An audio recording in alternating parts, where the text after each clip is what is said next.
Pai, do Filho e do Espírito Santo. Amém. Ave Maria, cheia de graça, o Senhor é convosco. Bendita sois vós entre as mulheres, e bendito é o fruto do vosso ventre, Jesus.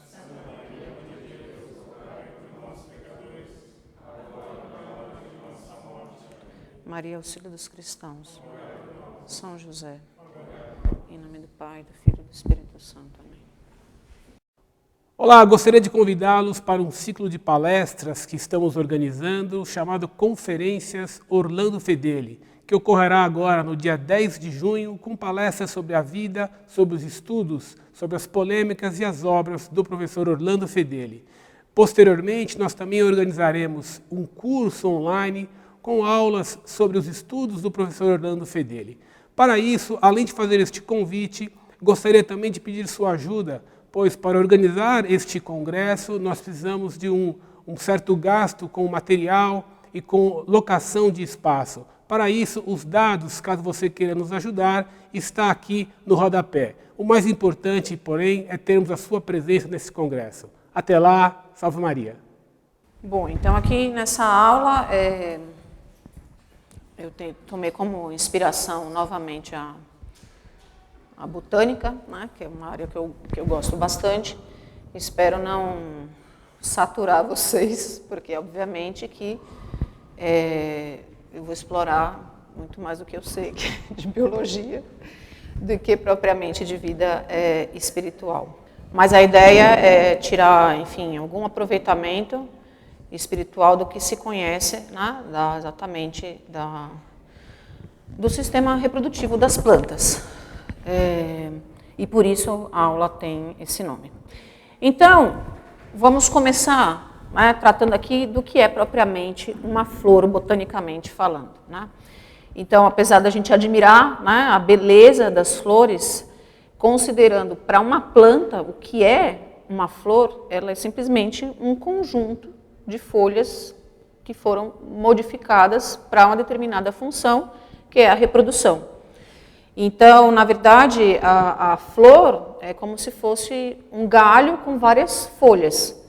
Só que essas folhas têm uma estrutura altamente especializada para promover a reprodução desses seres que são imóveis, né? E esse ramo, ao contrário dos ramos que geram folhas, ele é transitório, né? Ele dura apenas um tempo, que varia bastante de espécie para espécie. Em geral, esse ramo vai ser frágil, né? Isso tem a ver com essa própria transitoriedade dele, por causa das qualidades que ele vai ter que apresentar para reprodução. E ele tem uma função muito específica, ele é definido, delimitado, para receber uma estrutura própria para a reprodução, que é o pólen.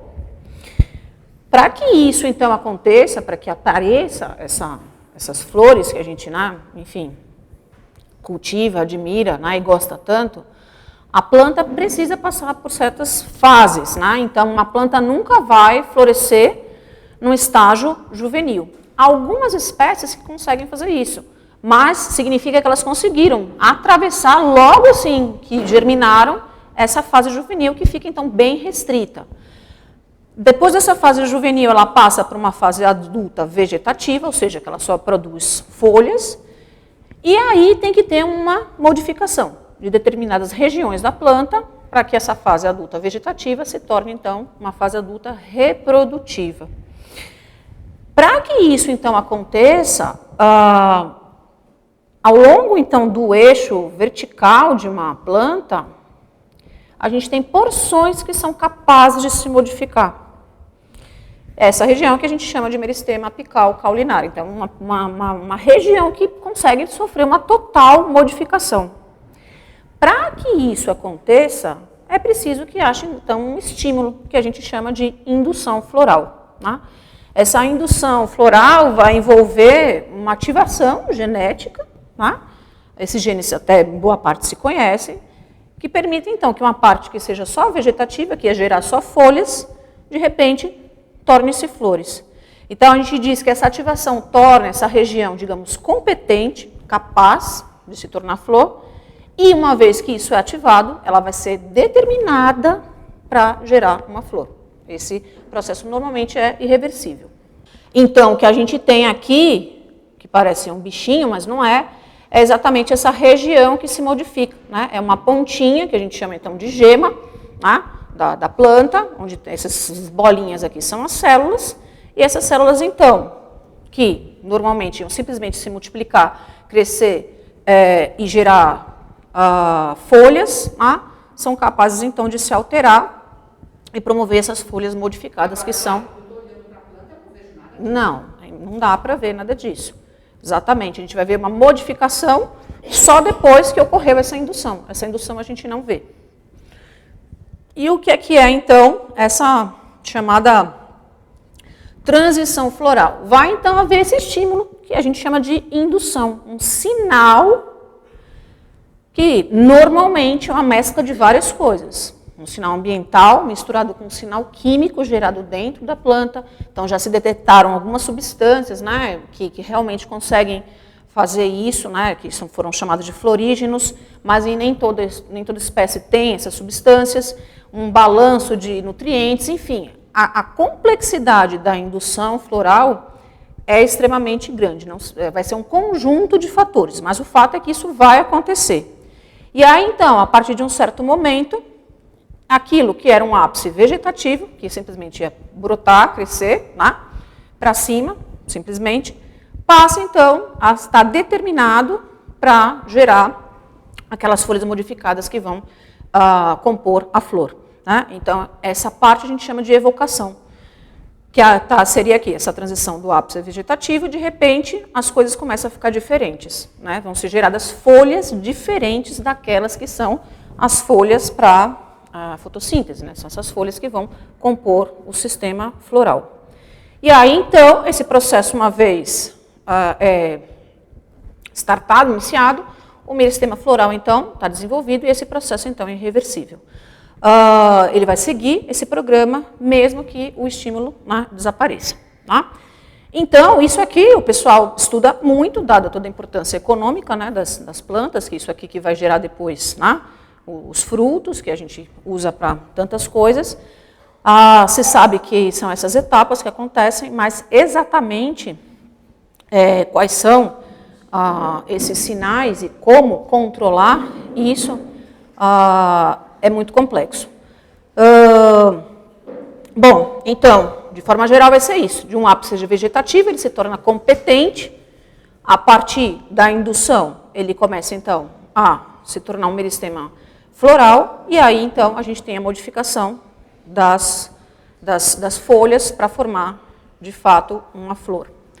E aí o pessoal, né, na genética, brinca muito com isso, porque já se conhece o conjunto de genes que determina cada uma dessas folhinhas que compõem o que é uma flor.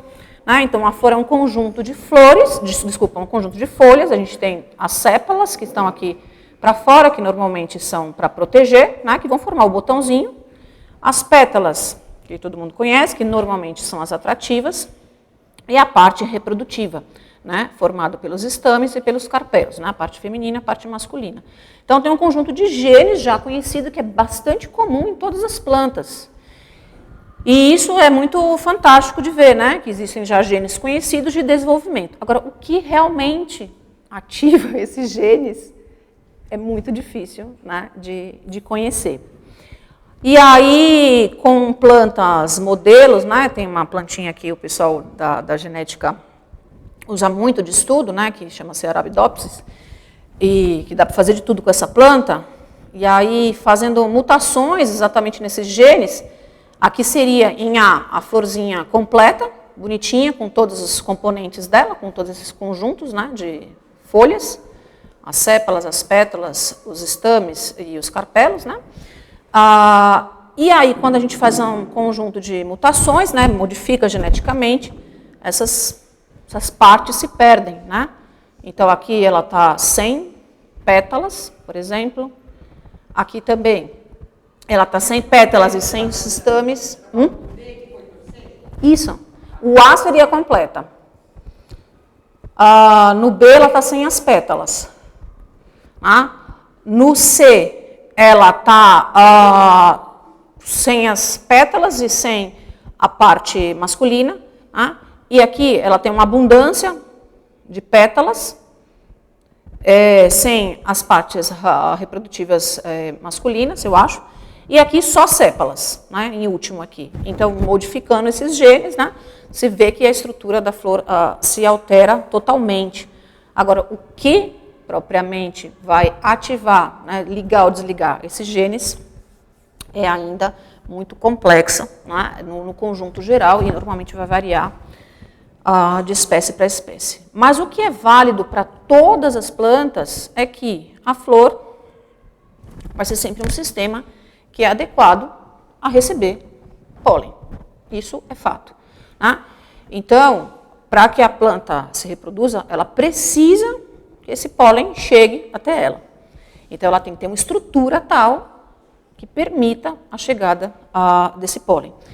Quando esse pólen chega, o que ele leva são exatamente as células reprodutivas que conseguem atravessar toda a estrutura da flor e promover a fecundação para formar a semente, que é o que vai conter lá dentro, né, um novo filhotinho de planta. Então, a semente é uma estrutura fantástica que contém um embrião de planta e o que ele precisa para comer junto, uma estrutura altamente resistente e protetora.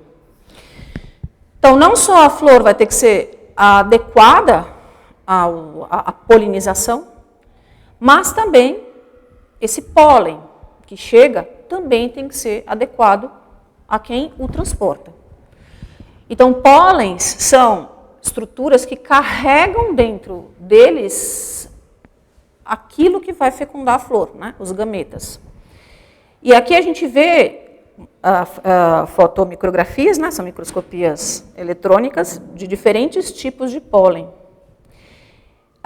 Os pólens que são lisinhos, assim, normalmente eles são levados pelo vento. Né? Não precisam se grudar em nada, a não ser na hora, né, da região da flor. Já esses pontiagudos, né, todos cheios aqui de reentrâncias, normalmente são carregados por animais. Né? Eles vão precisar aderir a alguma coisa. Não só esse pólen vai ter que ser adequado ao polinizador que o leva, ao agente que leva esse pólen, porque o pólen de si não se move, né? Ele pode ser levado pelo vento, levado pelos animais, e aí vai ter uma estrutura adequada a isso. Mas o pólen precisa ser compatível com a flor, onde ele vai chegar. Né? Então, uma vez o pólen chega, então aqui é uma outra imagem, que não sei se vocês conseguem entender, cada bolinha dessa aqui em cima são grãos de pólen na região receptiva da flor, né, que chama estigma, a parte lá, a feminina. Vejam que esses vários pólens que estão aqui, eles estão aqui em cima e eles só brilham aqui em cima. Eles não conseguiram conduzir aquilo que eles precisam levar, que são as células que estão dentro deles, os gametas, para a região receptora da flor que está aqui embaixo. Então, não deu certo. O pólen foi transportado, chegou até aqui em cima, mas não levou as células. Ele não germinou. Para isso acontecer, ele precisa formar o que a gente chama de tubo polínico, que é o que a gente vê se formando aqui em B. Então, está brilhando aqui em B as bolinhas em cima e a gente vê uns raiozinhos descendo. Né? Aqui em C, a continuação desses raiozinhos. E em D, finalmente, o que está brilhando aqui é a célula que foi trazida pelo grão de pólen, que conseguiu chegar na região receptiva da flor que interessa, né? Que é o gameta da flor. Esse evento, né, que acontece, então, nas plantas que produzem flores, é um evento único na natureza, né? A formação dessa estrutura, desse tubo que conduz, né, os gametas através da flor, e ele promove duas fecundações simultâneas, e por isso a gente chama isso de dupla fecundação. Não só vai se formar o filhotinho da planta, que vai promover o crescimento da outra planta, mas vai se formar também esse tecido nutritivo que permite com que uma planta consiga se desenvolver simplesmente tendo água ali. Ela consegue começar a se desenvolver com os nutrientes gerados pela própria reprodução vegetal. Então, quando ocorre a fecundação, a reprodução das flores, a gente tem duas reproduções acontecendo. Uma para gerar, de fato, a plantinha, o indivíduo que vai nascer, aquele filhotinho de planta, e a outra que é para gerar o tecido nutritivo da planta. Se isso acontecer, então está garantida a formação da semente. Mas não significa que está garantida a formação do novo indivíduo. Ele vai precisar estar dentro de um fruto que se desenvolva, que esse fruto vai precisar sair daquela planta mãe, e ele precisa chegar num lugar adequado que possa promover o desenvolvimento daquele novo indivíduo. Então, a reprodução vegetal exige uma sincronização de muitos eventos simultâneos. E aí, por isso, vai ser primordial a questão das estações, da luminosidade, enfim, do ambiente em si, ser claro, ser escuro, isso vai variar de espécie para espécie. E daí que a gente tem, então, essa diversidade gigantesca de plantas que a gente observa. Então, tem várias estratégias que a gente chama exatamente de estratégia reprodutiva. Então, ser imóvel, ficar parado no lugar, restringe bastante a reprodução e a colonização de um espaço. Mas dá certo, haja vista a expansão que a gente tem das plantas. Bom, então, como a gente viu, para essa reprodução dar certo, então, a gente precisa que a flor seja, toda a estrutura da flor seja adequada à polinização ao polinizador para que essa primeira etapa dê certo. A flor, então, precisa atrair o agente polinizador, ainda que ele seja um agente abiótico, o vento, por exemplo, ela não vai propriamente atrair o vento, mas ela precisa ter uma estrutura tal que o vento leve o pólen. E vai ter que oferecer um recurso para esse agente. Se for o vento, então o recurso vai ter que ser uma quantidade absurda de células reprodutivas, de pólen, para que saia voando por aí e, por coincidência, caia na flor certa. E é por causa disso que a gente tem essa diversidade gigantesca de formatos florais. Vão ser estratégias reprodutivas distintas, cada uma adequada àquele ambiente onde está a planta. E nisso não vai ter economia. Então, as plantas não vão economizar recursos nisso. As plantas que são altamente específicas vão ter estratégias mirabolantes para executar a sua reprodução. As plantas que são menos específicas vão ter um gasto gigantesco de oferta de recurso para que alguma estratégia dê certo. E a partir da estrutura da flor, isso é bem importante a gente ressaltar, a gente consegue identificar que estratégia é essa. Então, olhando uma flor, vendo o formato, a forma, a estrutura dela, é possível deduzir quem é que faz esse serviço. Bom, então, por exemplo, nos casos de agentes abióticos, o vento, por exemplo, isso aqui, por incrível que pareça, é uma inflorescência, é um monte de florzinhas. Puxa, cadê? Como é que isso aqui é uma flor? É uma flor. Mas ela é polinizada pelo vento. Então, as flores são minúsculas e vão produzir uma quantidade de pólens muito grande. Ficam expostas, se balançam com a ação do vento para que haja o transporte de pólen. Mesmo caso dessa daqui do lado. Aqui por incrível que pareça, um transporte de pólen pela água, de uma planta aquática. A gente tem, no caso dos agentes, então, abióticos, um investimento muito grande, um certo, digamos assim, desperdício, mas não vai haver economia, porque a necessidade aqui vai justificar. Já outras estratégias são mais específicas, e aí a gente vai ver estruturas florais muito mais elaboradas e muito diferentes. Então, por exemplo, aqui é uma florzinha de sálvia, que faz uma espécie de plataforma de aterrissagem para a abelha. Então, ela vai ter uma cor atrativa, ela vai ter uma oferta de néctar e, além disso, ela tem uma plataforma de pouso para a abelha. Quando ela pousa, a sua estrutura reprodutiva aqui se abaixa e aí o pólen fica grudado aqui no abdômen da abelhinha. Né? Então, isso aqui é uma estratégia muito comum. Né? Tem uma estrutura de pouso em que, quando vai tocar nela e o pólen vai ficar grudado. E quando ela... Isso, mas nesse caso é uma troca de serviço. Né? Então, a planta não faz um engano, mas vão ter plantas que enganam, que não vão oferecer recurso nenhum, vão atrair, vão ser, digamos assim, enganadoras e não vão oferecer nada em troca. A sálvia presta um pagamento, né, ao seu visitador. Essa aqui é uma orquídea super famosa, porque foi o Darwin, né, que descreveu e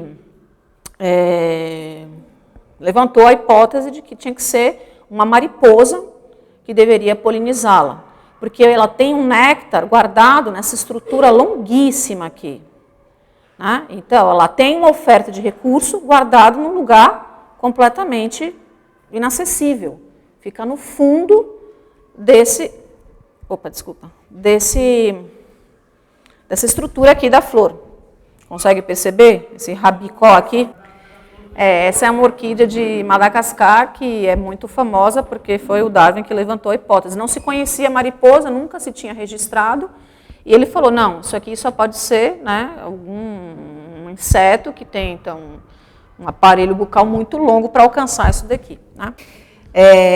Uma outra estratégia de polinização fantástica, que é chamada buzz pollination, é dado por várias espécies de plantas, né? O tomate, por exemplo, faz assim também. O tomate tem outras estratégias, mas uma delas é essa daqui, em que a casinha, né, do pólen, que se chama antera, ela tem um formato tal que ela só abre aqui, ó, na ponta.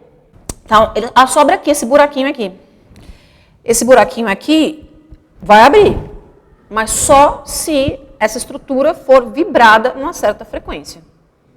Se isso não acontecer, ela não abre. Ela não vai desperdiçar o pólen dela. Ela não desperdiça o pólen dela. Tá?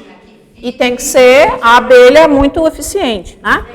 Então, o que ela precisa fazer? Ela precisa chegar aqui e se vibrar de algum jeito, que nem criança, quando dá chelique, assim, fica tremendo, para que essa vibração promova a abertura da extremidade aqui da antera. E aí o pólen sai. Então a abelhinha vai fazendo o barulhinho, né, enquanto isso, e aí precisa ser chamado de buzz pollination. Então aqui a gente não vai escutar o barulhinho dela, mas aqui é simulando exatamente. Ele vai fazer isso com o diapasão. E aí se ele ajustar a frequência, ela se abre, o pólen solta.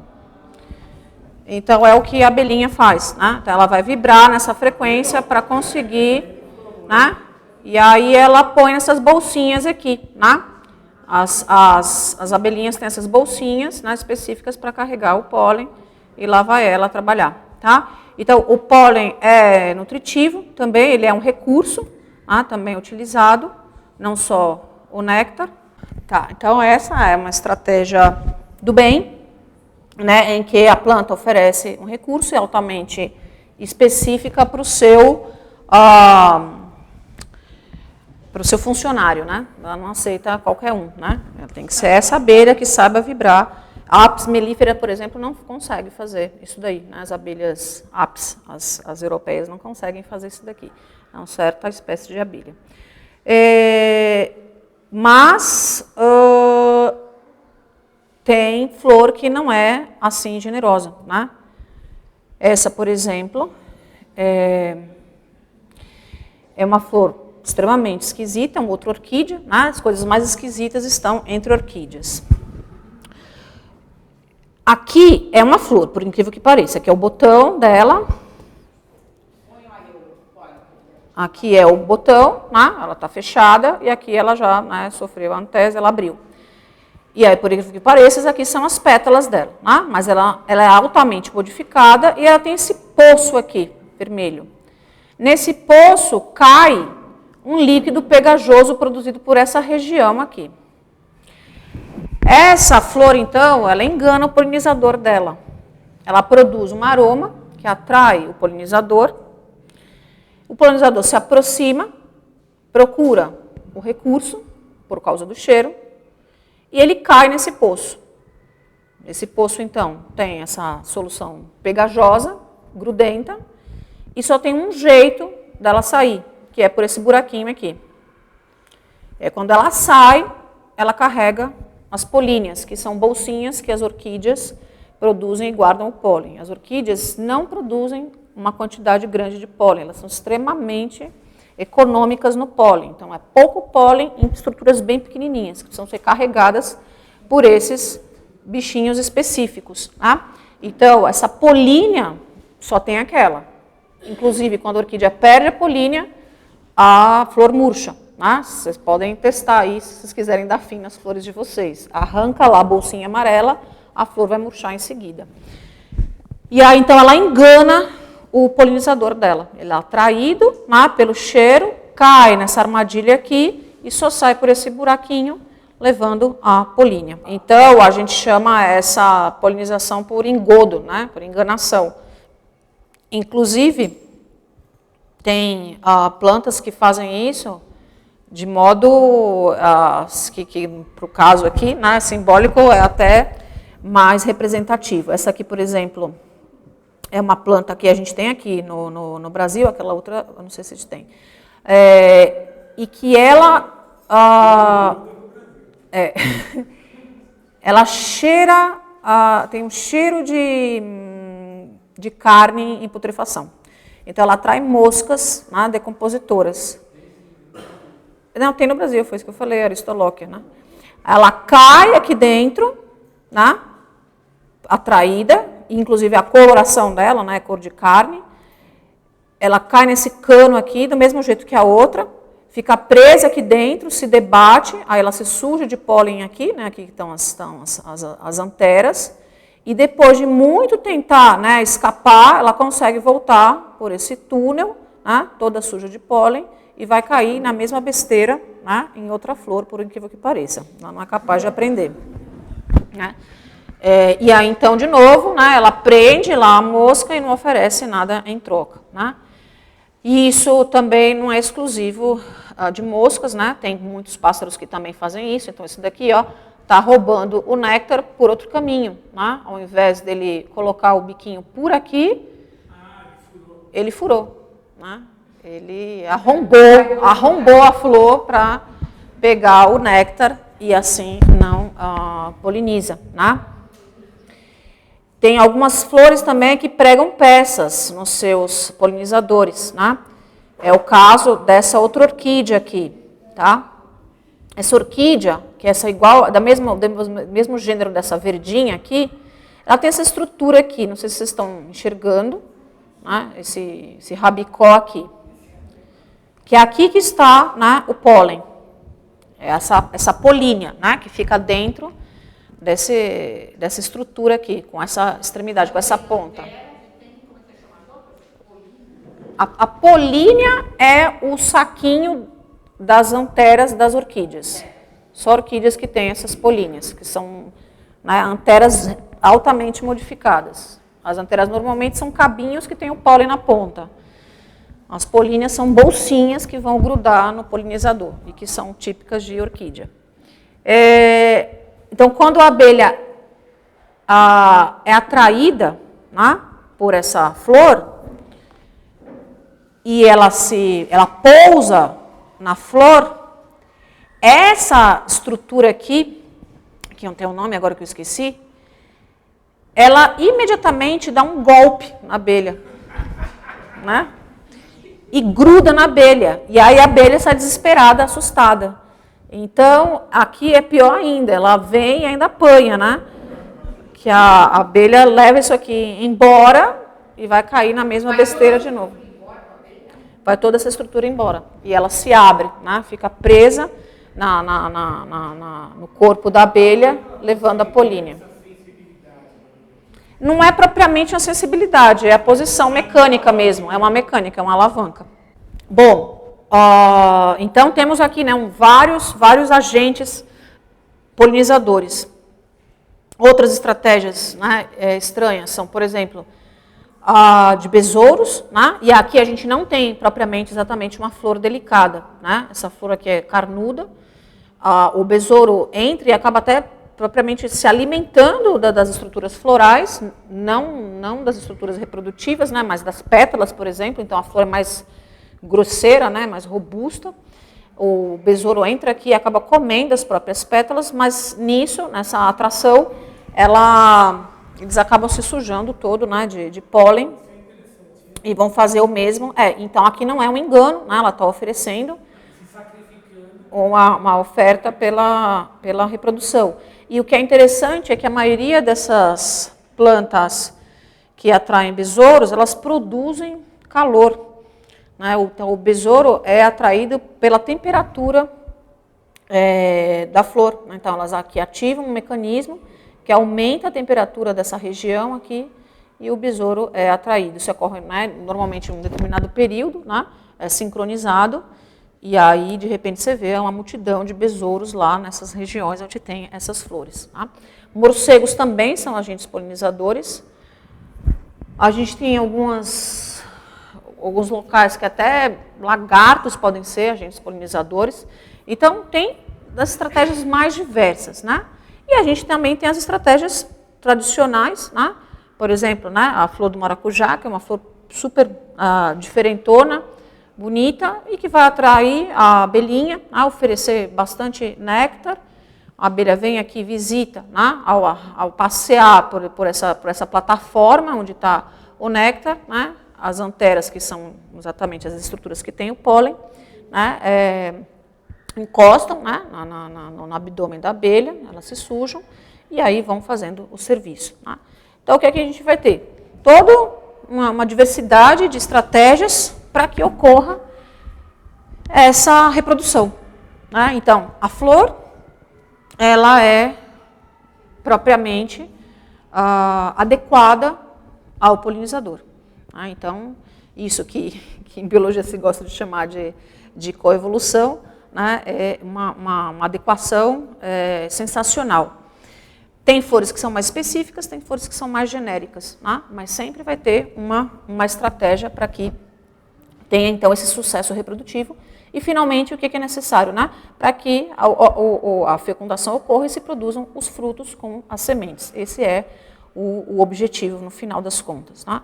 Então, os frutos já são uma outra etapa do sucesso da estratégia reprodutiva. Né? Então, é ele que vai guardar as sementes. Há uma variedade gigantesca, né, de frutos. Frutos são sempre derivados de flores, né? Então, onde tem um fruto é porque houve, né, uma flor em algum estágio, a gente pode não ter visto, mas ela estava lá presente, e eles resultam sempre do desenvolvimento de uma parte da flor, né? A parte feminina da flor, né, o ovário, que se modifica quando tem a fecundação. Então, essa casinha que está guardando a semente, ela tem toda uma alteração quando ocorre a reprodução vegetal. Ele pode abrir, pode não abrir, ele pode ser de vários formatos, ele pode ser nutritivo ou não, pode ser seco, pode ser duro, pode ser de vários jeitos. O que vai determinar, de novo, a estrutura do fruto é o que vai acontecer com ele, como é que ele vai sair daquela planta. Então, assim como a estrutura da flor é determinada pelo agente polinizador, a estrutura do fruto é determinada pelo agente dispersor, por quem leva embora esse fruto. Porque o que as plantas querem é que os seus filhos vão embora. Colonizem o mundo, né? Como Nosso Senhor, né, mandou. Ide e ensinai. Então, a gente tem estratégias também super variadas e super mirabolantes para os frutos se dispersarem. Essas são frutos dispersos pelo vento. Né? Então, são normalmente quem vai ser tanto disperso, ou melhor, espécies de florestas, são espécies de florestas temperadas, normalmente é muito mais comum ser polinizada pelo vento, mas a estratégia de dispersão vai variar. No caso da dispersão de frutos, a gente tem bastante espécies tropicais que são dispersas pelos ventos. Sim. Parece uns... Ela plana, né? E voa. A UIP, por exemplo, é assim, né? O IP, ele faz dessa forma, né? Ele vai pelo vento. Então, enfim, ela economiza um recurso, né? Ela não precisa produzir um fruto comestível, mas ela tem que investir em muitas sementes, né? Para que elas se espalhem. E aí, mas acaba dando certo, né? Alguma vai germinar e dar certo. Então, toda essa estrutura alada, né, se perde, e aqui tem o suficiente para a plantinha começar a germinar. Né? Então, esse tecido nutritivo formado pelas plantas que produzem flores, né, pelas angiospermas, ele é muito eficiente, né, porque ele consegue suportar o suficiente para a plantinha começar a crescer. Bom, vamos voltar aqui então, senão esse negócio não tem fim.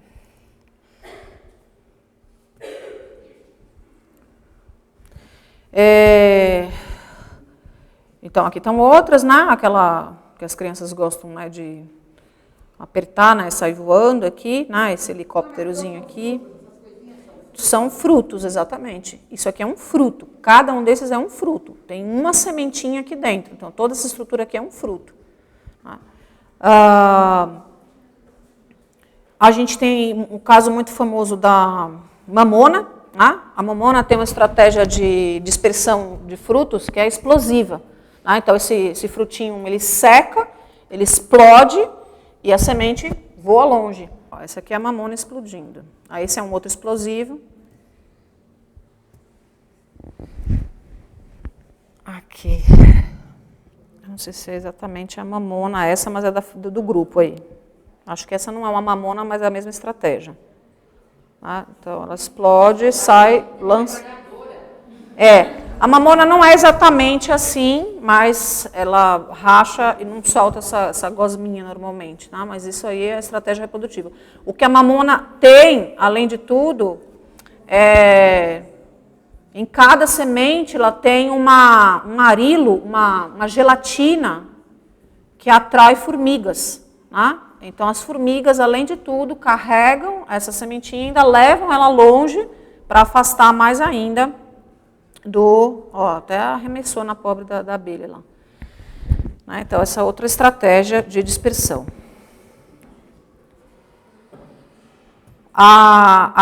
Esse aqui eu queria ter achado um vídeo, mas eu não achei. Essa aqui é uma espécie amazônica que produz um fruto que explode, mas a semente chega a atingir até 100 metros de distância, de tão forte que é a força explosiva do negócio. Então, isso é chamado de balocoria. O sufixo coria é para dispersão. E a gente tem também os frutos pegajosos, os grudentos, os carrapichos.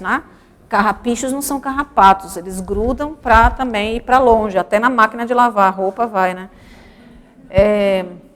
Mas são frutos também.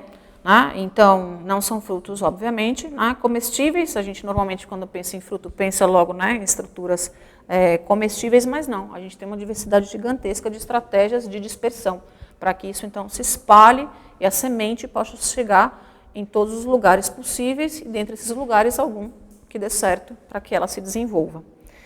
Então, novamente, a gente vai ter aqui, os mais, que a gente chama, digamos assim, típicos, os que são os animais que vão comer. Ao comer, dilacerar o fruto, espalham as sementes. Muitas sementes, como a senhora tinha notado, vão depender para a germinada de passar pelo trato digestivo desses animais. É interessante que, claro, as espécies que a gente tem que são cultiváveis, né, elas sofreram uma série de, digamos, domesticações, né? Assim como o cachorro foi domesticado e fica lá bonzinho, senta, deita lá, não é mais um lobo, as espécies cultiváveis também. Então, nem todo fruto que quando você está lá na floresta vendo, você fala, nossa, eu vou comer isso aqui. Não, você já pensa nisso aqui é venenoso, não sei o que é, mas os animais estão comendo, né? Mas os que a gente cultiva passaram por um processo de domesticação. Mas provavelmente, por exemplo, uma mangueira que tivesse numa floresta, não ia ser aquele negócio gigantesco, né? A planta provavelmente ia economizar um pouquinho, porque não é um homem que está escolhendo, né? São os animais. E aí tem isso também, né? Por isso que normalmente o que a gente vê nas florestas não são frutos que pareçam tão, digamos, apetecíveis para a gente, porque esses que são apetecíveis passaram por um processo de seleção, né, e de cultivo. Né? São espécies que a gente, de fato, alterou para o nosso consumo. Mas, uma vez passado, então, pelo processo de polinização, pelo processo de dispersão, quando chega na semente, o sucesso reprodutivo também não está garantido, né? A semente é uma estrutura fantástica, né? Então, aqui é um corte em microscópio, mostrando a casquinha da semente aqui em volta, que normalmente vai dar algum grau de proteção, isso vai variar de espécie para espécie. Em marronzinho aqui é a parte nutritiva, que exatamente resulta daquele evento simultâneo de fecundação. E o filhotinho aqui, né? Que normalmente fica estacionado, né? Fica dormente. Então, normalmente, as espécies têm uma estratégia de dormência para que a semente só passe a se desenvolver quando ela estiver no local adequado. E isso aí varia totalmente de espécie para espécie. Pode ser no luz, pode ser no escuro. Normalmente vai precisar de água, mas nem sempre só isso, né? Vai ter que ter uma temperatura adequada. Muitas vezes, para a água chegar até aqui e ativar as enzimas, enfim, tudo lá que precise para desenvolver, vai precisar de uma série de tratamentos químicos, né?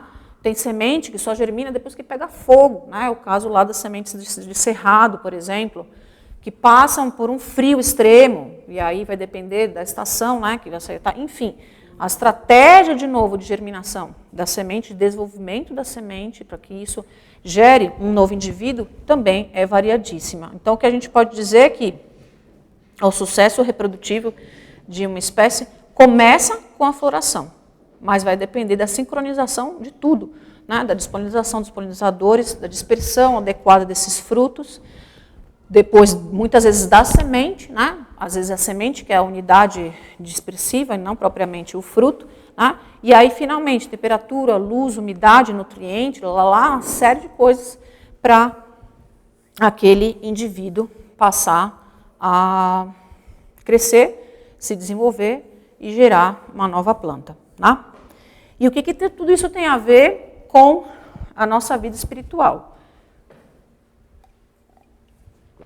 Bom, vamos ver se eu consigo lá, porque como eu falei para vocês, a aula eu não preparo, eu monto os slides, a aula está saindo agora, vamos ver.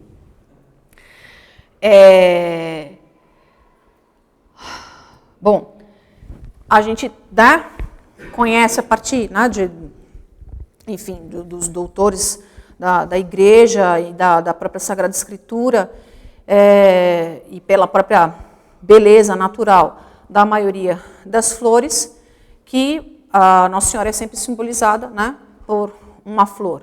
E essa flor virgem que vai conceber um fruto, né, preconizada pela passagem, né, em que lá quando, né, os judeus estavam lá se desentendendo, brigando para variar, né, Deus então mandou que fossem, né, separadas as varas, né, de cada tribo, e aí, né, exatamente essa passagem aqui que relembra esse milagre que simboliza a Nossa Senhora Virgem, né, concebendo Cristo. Então, voltando no dia seguinte, depois que Deus tinha ordenado essa separação, né, das varas de cada tribo, achou que tinha germinado a vara de Arão, da tribo de Levi, e que aparecendo os botões tinham saído flores e haviam amadurecido amêndoas. Então, é bem simbólico, né, porque simplesmente era uma vara mesmo, um cajado, né, um pedaço de galho, né, um ramo, enfim, uma coisa lá, um cajado, portanto, estéril, né, digamos assim, e que sem, então, estar enraizado, sem ter nenhuma espécie de fecundação, exatamente, brota, né, da flor e dá o fruto. Então, a partir daqui, vamos retomar as características que a gente viu do que é uma flor, né, de como ela precisa estar, digamos assim, ter um design, né, adequado para o início do sucesso reprodutivo de uma planta, e como isso pode ser comparável, então, com as qualidades, as características de Nossa Senhora, e para isso a gente vai usar as passagens, né, de São Lucas na Anunciação. Eu simplesmente recorri, né, aos sermões de São Bernardo, ao comentário de São Tomás de Aquino, Ave Maria, então nada meu aqui, tá? Simplesmente é um copy-paste desse pessoal, junto com alguns...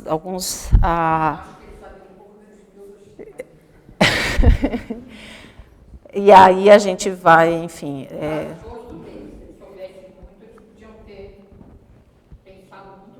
Então, aí eu uso do que eles não sabiam para tirar alguma vantagem. E, de fato, até comentar isso com vocês. Assim, na verdade, acho que, apesar de ser muito sofrido, né, assim, nessas aulas, eu tenho certeza que quem aproveita mais isso serve. Depois você me paga aí, viu, uma taxa, viu, André?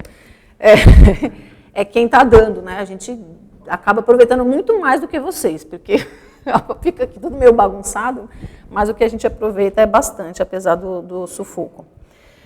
Bom, então, o que a gente viu, né, desde lá a parte do desenvolvimento floral, né, que a flor, então, vai ser um ramo determinado, né, ela vai sofrer um estímulo para que aquilo que deveria ser folha torne-se flor. Ela é, digamos assim, predestinada, existe uma ativação genética para isso. E como isso pode ser enxergado na Anunciação. Quando, então, o anjo aparece, a Nossa Senhora, e isso, né, então, São Tomás que fala, é o anjo que saúda a Nossa Senhora, e não o contrário. Né? Então, ele menciona isso, que até, então, digamos assim, a gente tem episódios de anjos na Sagrada Escritura, e que tinha muito mais reverência, então, do homem em relação ao anjo, do que o contrário.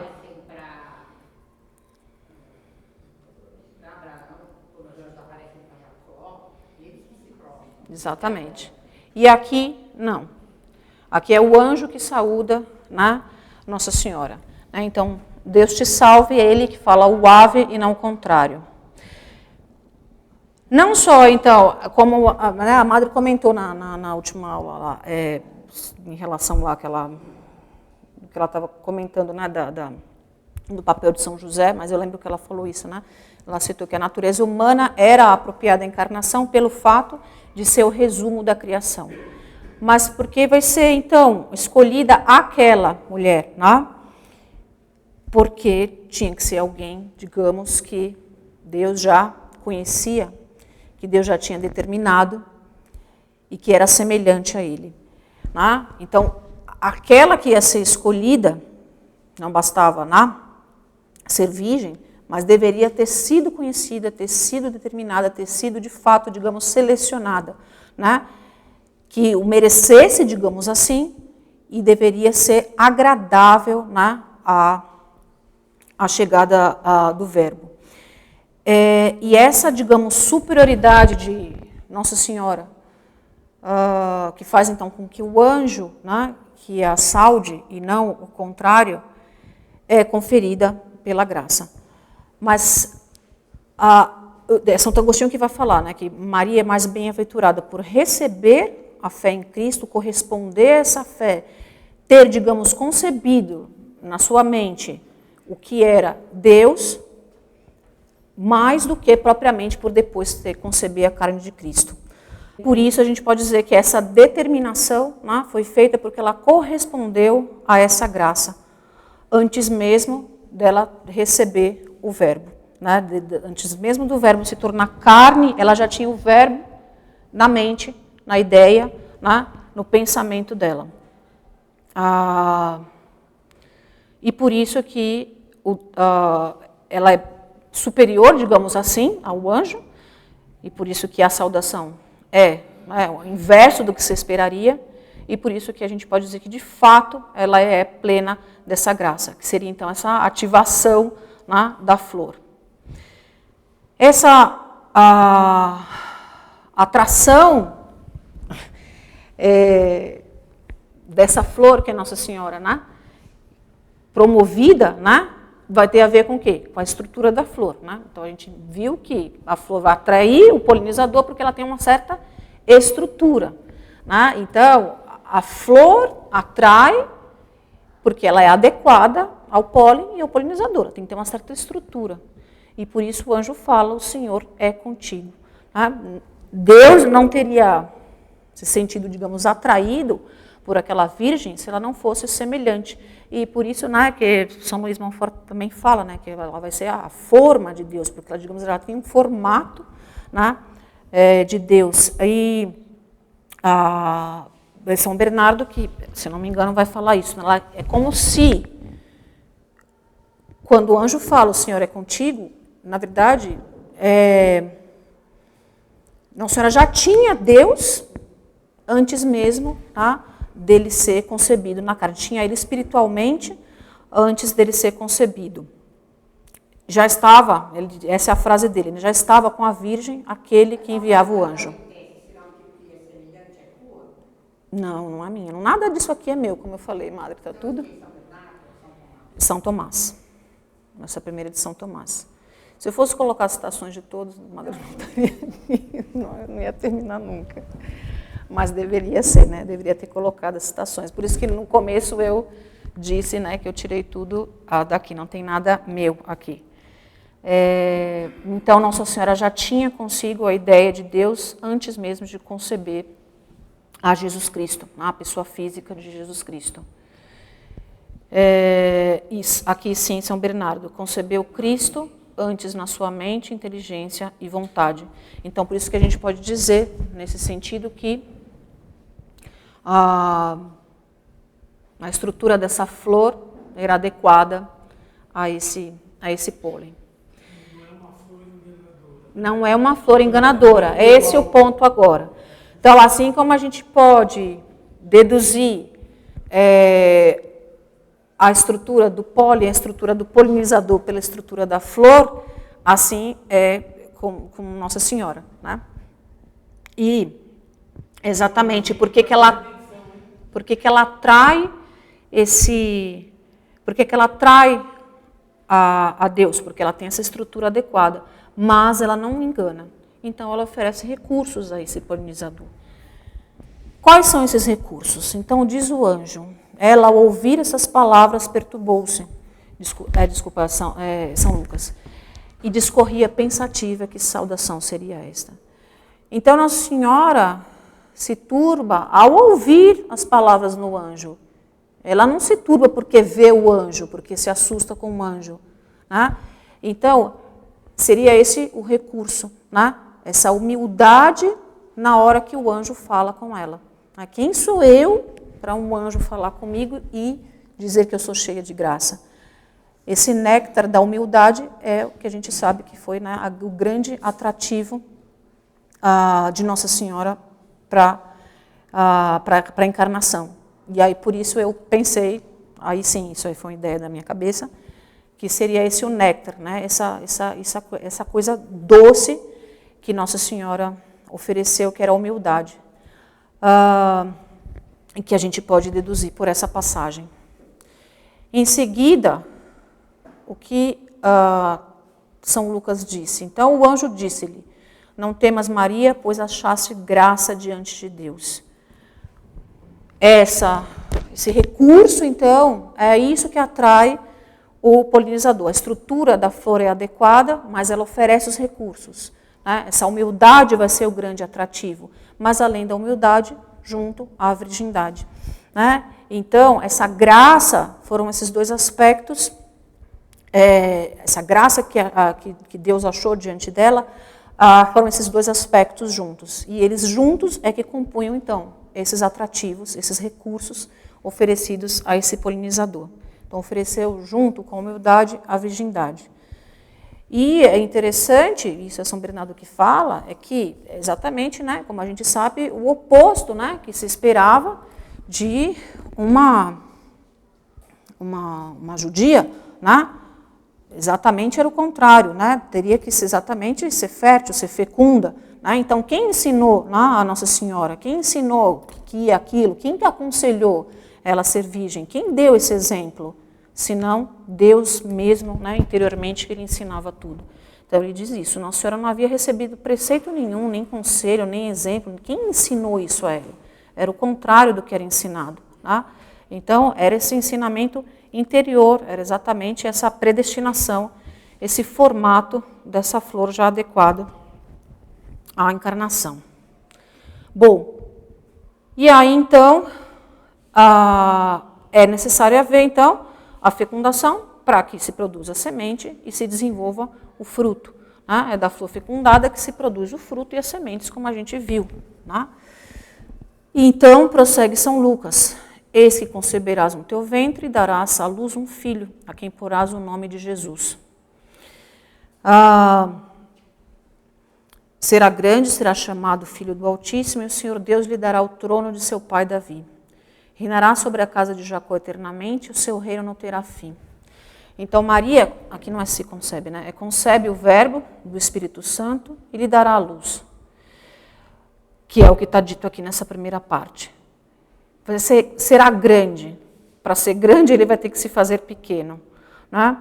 Mas é o Pai que dá o nome. Né? E por isso ele diz que o Senhor Deus lhe dará o trono de seu Pai e será chamado Filho do Altíssimo. Então quem dá o nome é o Pai. Então, é o Deus Pai quem é o Pai, né? Quem é, de fato, o agente, né, dessa encarnação.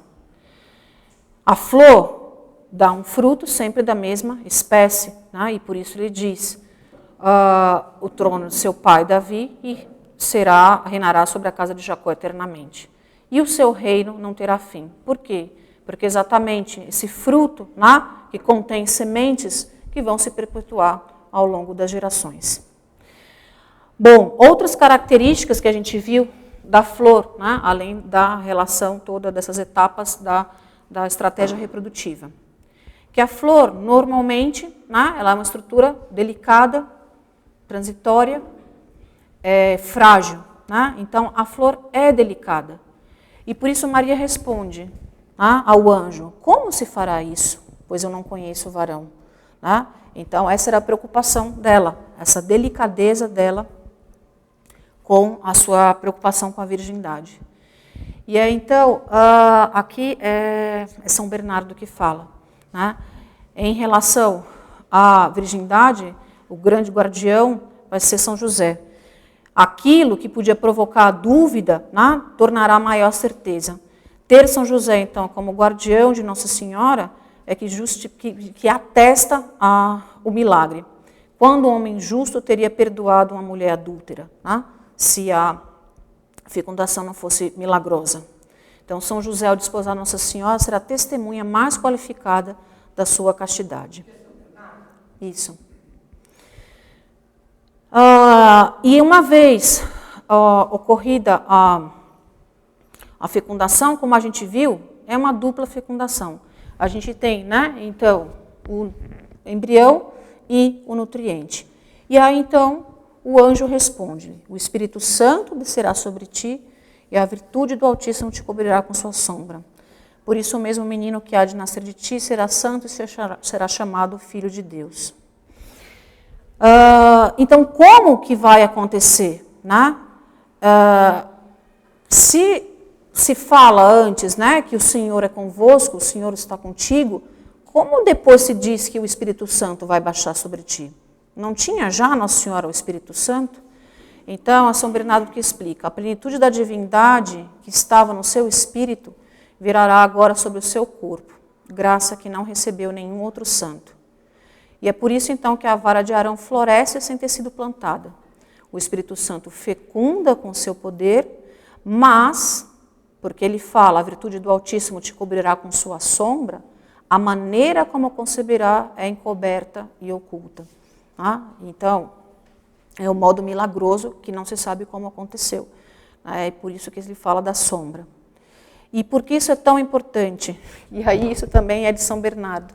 Né? Em seguida, o anjo vai comentar de Isabel, que concebe um filho na velhice, mas do modo natural. Vai dizer isso. E para contrastar, vai dizer que não. No caso de Nossa Senhora, é a virtude do Altíssimo que cobre com sua sombra. Não é a mesma coisa. Né? São dois milagres. A Deus nada é impossível. E por que ele vai fazer dessa forma? São Bernardo justifica que assim como o diabo enganou primeiro a mulher e pela mulher venceu o homem, agora será enganado o diabo. Digamos assim, ele não vai entender o que está acontecendo por um homem virgem, para depois abertamente derrotá-lo um homem. E como a gente viu, essa flor, além de delicada, ela é transitória. Né? A flor é transitória, depois que ela é fecundada, forma-se o fruto, normalmente vai morrer a flor. Né? Então, qual é a resposta de Nossa Senhora ao que o anjo, né, diz e explica? Nossa Senhora aceita. Né? Eis aqui a serva do Senhor, faça-se em mim a tua palavra. E o anjo afastou-se dela. Então, Nossa Senhora aceita essa polinização, digamos assim, ainda que isso, né, provoque a sua dor, o seu abandono. Então, Maria sabia que ia dar ao mundo uma vítima, e assim como a flor morre, o fruto também morre. Né?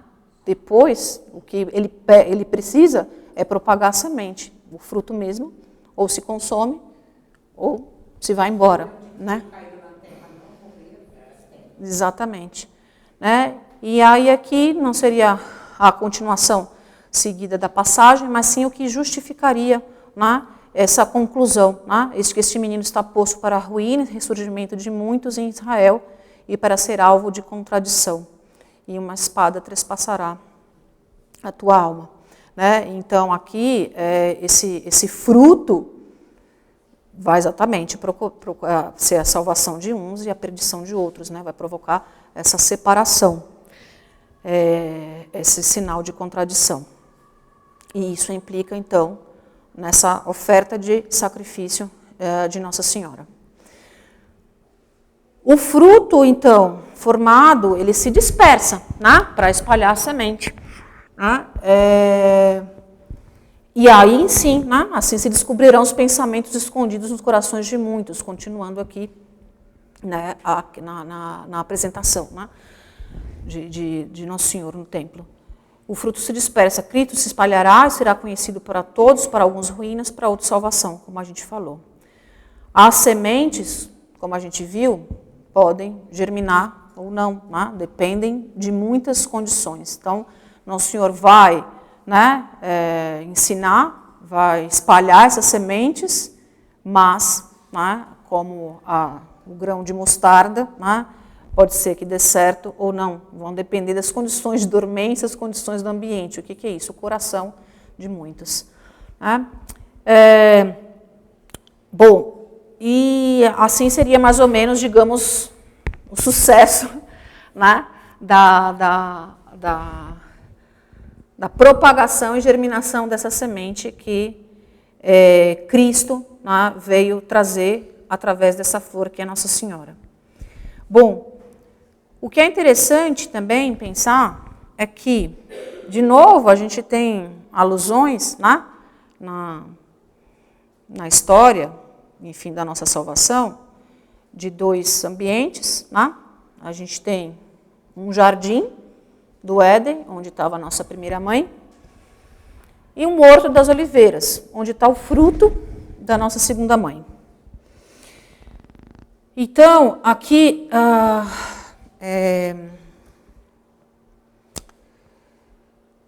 eu não me lembro se é São Bernardo ou São Tomás, que vai falar que Eva buscou o fruto, mas buscou o fruto proibido.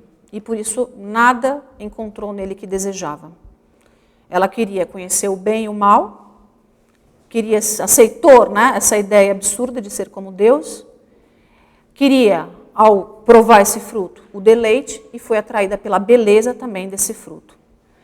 Nossa Senhora, que vai produzir, né, através da sua virgindade, sendo fértil, um fruto bendito, mas que vai ser oferecido como vítima no Horto das Oliveiras, ela não quis conhecer o bem e o mal, ela meditava as coisas no seu coração. Ela não quis ser como Deus, ela olhou para a baixeza, né, dela mesma. Ela não procurou o deleite, ela aceitou o sacrifício, ela não procurou a beleza do fruto, por mais que fosse tão belo aquele fruto, né? Ela aceitou a dor tremenda que o fruto do ventre dela produziria. E para concluir, aqui não é propriamente, né, São Bernardo nem São Tomás, mas sim alguns trechos do Padre Daillé, a partir de São Luís Montfort, que vai dizer então como que a gente faz parte também, como a gente pode ser também fruto dessa flor que é a Virgem Maria.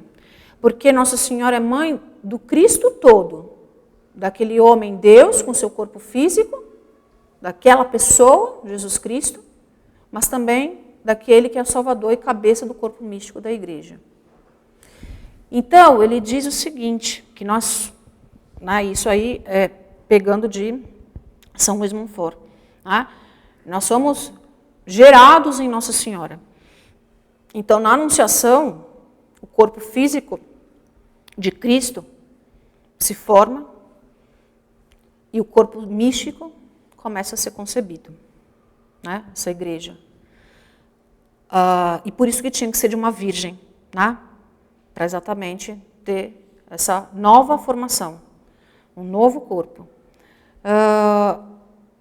O corpo físico, né, de Cristo, que ao longo dos 33 anos, nos seus 33 anos, sob guarda, e depois saiu para a pregação, seria correspondente ao período em que esse corpo místico estaria sendo gerado, né, desenvolvido, escolhido os apóstolos. E é no Calvário que, então, esse corpo místico é propriamente gerado. Né, quando, de fato, a partir da redenção, né, a gente... essa igreja, digamos, nasce. Então, nós somos todos filhos, né, de Nossa Senhora enquanto corpo místico de Cristo, já que a sua mãe concebe uma pessoa única, né, de Nosso Senhor. Então, por isso que aqui também, né, o Padre Daillé fala isso, né? Então, na Anunciação, a Virgem concebe Cristo no seu ventre, mas antes de tudo, de maneira espiritual, no seu coração. Maria, repetindo o que a gente já falou antes, concebeu Cristo antes na sua mente, inteligência e vontade. E essa concepção, né, precedeu a outra, que é a física, e abrange a cada um de nós. Né? E aí, nisso tudo, para encerrar, um título de Nossa Senhora, que é de rosa mística, sendo a rosa a flor das flores, né? O símbolo, digamos, da flor mais bela. Por que rosa mística, né? Apesar de ter outras interpretações, né? Porque exatamente esse fruto, né, tem que vir de uma flor. Essa flor suprema, que é Nossa Senhora, essa rosa, a flor das flores, que gera esse corpo místico, né, é Nossa Senhora. E daí, então, eu pensei, né, que isso justificaria esse título rosa mística, né, essa rosa que gera esse fruto que é o corpo místico de Cristo. E aí, então, o padre Daye mencionando, né, então, São Luís, os predestinados estão nesse mundo escondidos no seio de Maria, onde são guardados, alimentados, criados, desenvolvidos, até que ela os gere para a glória após a morte, que é propriamente o seu nascimento. Extraímos nossa vida divina do belo interior de onde Jesus extraiu a sua vida humana. E aí, por isso, então, é que, por gerar esse corpo místico, é que Nossa Senhora pode falar que a minha alma glorifica o Senhor, né? E aqui, na verdade, até me gerou a dúvida, porque a gente vê em alguns locais que se traduz a minha alma engrandece o Senhor. Como assim a alma de Nossa Senhora pode tornar Deus maior? Deus não tem tamanho, ele não pode ficar maior, menor, né? E depois ela reafirma, meu espírito exulta em Deus, meu Salvador. Por isso, né? Porque Nossa Senhora é capaz de tornar, sim, a Deus maior nesse sentido, por gerar cada um dos membros desse corpo místico, né? Cada um de nós que recebe a Cristo e pode gerá-lo em si próprio. E por isso que ela conclui que o Todo-Poderoso fez em mim grandes coisas, né? Porque não é só nela, mas em todo o corpo místico. E isso aí é, né, mais ou menos a ideia que o padre Daye,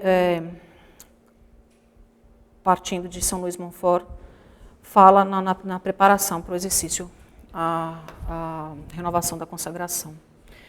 Bom, era isso que eu tinha para falar para vocês. Desculpem o longo tempo. E é isso. Em nome do Pai, do Filho e do Espírito Santo. Amém. Ave Maria, cheia de graça, o Senhor é convosco. Bendita sois vós entre as mulheres e bendito é o fruto do vosso ventre, Jesus.